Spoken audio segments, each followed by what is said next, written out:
ओम नमः शिवाय। हर हर महादेव। नमस्कार दोस्तों, स्वागत है आपका अपने यूट्यूब चैनल पूजा और उपाय में। दोस्तों, आज 23 जुलाई को आप सभी ने सावन शिवरात्रि के दिन ऑनलाइन पार्थिव शिवलिंग का पूजन अभिषेक किया होगा। ज़्यादातर लोगों ने किया होगा, पूज्य गुरुदेव ने करवाया था। ये सावन शिवरात्रि का महारुद्राभिषेक कई करोड़ लोगों ने इस अभिषेक को अपने अपने घर पर किया हुआ है। हम लोगों ने भी इस अभिषेक को ऑनलाइन किया था। 7 से 8 बजे तक आया हुआ था। अभिषेक तो हो गया, लेकिन उसके बाद उसका विसर्जन की बारी आती है कि पार्थिव शिवलिंग और चौकी कब हटाएं। तो चौकी देखिए, अगर सावन शिवरात्रि है, रात्रि भर का पूजा मानी जाती है, तो आप चौकी जो है अगले दिन हटा सकते हैं, या उस दिन शाम को तो पूजा ही कर रहे हैं, रात्रि से भी पहले हटा सकते हैं।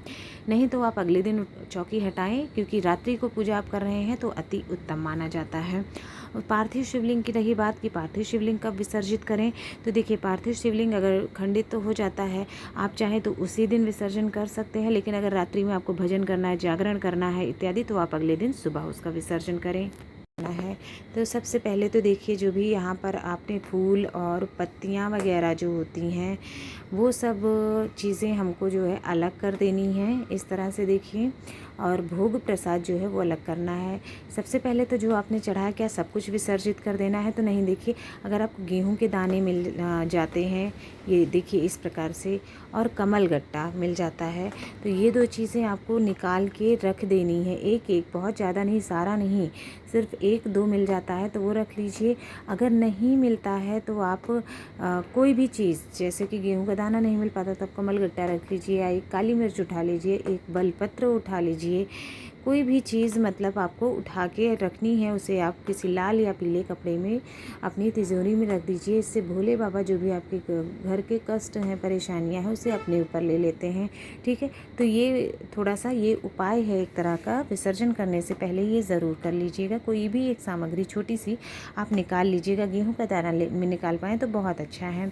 इसके बाद जो जनेऊ आपने चढ़ाया हुआ था गणेश भगवान को और भगवान भोलेनाथ को, जनेऊ आप हटा लीजिए उसे। अगर आपके घर में कोई जनेऊ पहनता है तो उसे आप उन्हें दे दीजिए, वो पहन लेंगे। नहीं तो आप किसी को दान भी कर सकती हैं, किसी ब्राह्मण वगैरह को।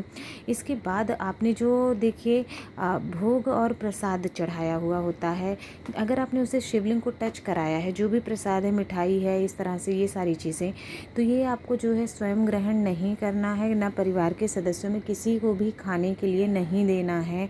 आप जो इधर से गौरी गणेश भगवान को हमने अलग से प्रसाद चढ़ाया था, इसे आप खा सकते हैं, या जो बाहर हमने बिना शिवलिंग को टच कराए प्रसाद रखा हुआ है, उसे भी हम खा सकते हैं। लेकिन जो प्रसाद आपने शिवलिंग को टच करा दिया है, उसमें है, उसको हमको नहीं खाना है। उसे आप किसी गाय को खिला दीजिए, या किसी भी जानवर को खिला दीजिए, कुत्ते वगैरह हैं उनको आप खिला दीजिएगा। उसके बाद में बाकी जो अलग से आपने बाहर प्रसाद रखा हुआ है, उसे आप जो है भोग में, मिठाई है या फल है, उसे आप परिवार के सदस्यों में आसपास सबको बांट सकते हैं पूजा के रूप में।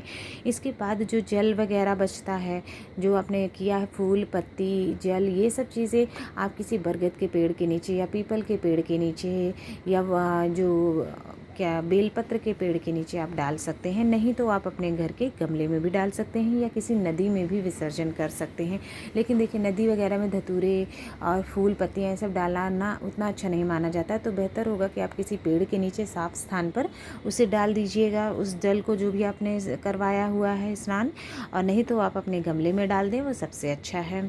ठीक है, उसके बाद पार्थिव शिवलिंग पर आ जाते हैं, हमें उसका विसर्जन कैसे करना है। तो देखिए, इस तरह से एक गहरा बर्तन अपने घर में ही ले लीजिए, उसमें जल भर लीजिए, फूल डाल लीजिए, और चंदन, पीला चंदन डाल लीजिए, अक्षत डाल दीजिए। उसके बाद पूरे श्रद्धा भाव से शिवलिंग को आप अपने हाथों से उसमें डाल दीजिए, और भगवान भोलेनाथ से प्रार्थना करिए कि हमसे जो भी गलती हो जाती है उसके लिए क्षमा करें, और फिर हमारे परिवार का कल्याण करें। इस तरह से प्रार्थना करनी है, और उसमें आपको विसर्जन अच्छी प्रकार से कर लेना है, भोलेनाथ के मंत्रों का जप करते हुए।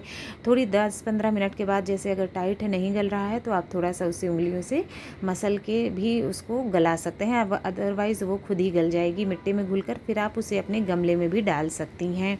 ठीक है, तो इस तरह से आपको पार्थिव शिवलिंग का विसर्जन करना है। सामान के बारे में आपको बता दिया कि क्या क्या करना है, क्या खा सकते हैं, क्या नहीं।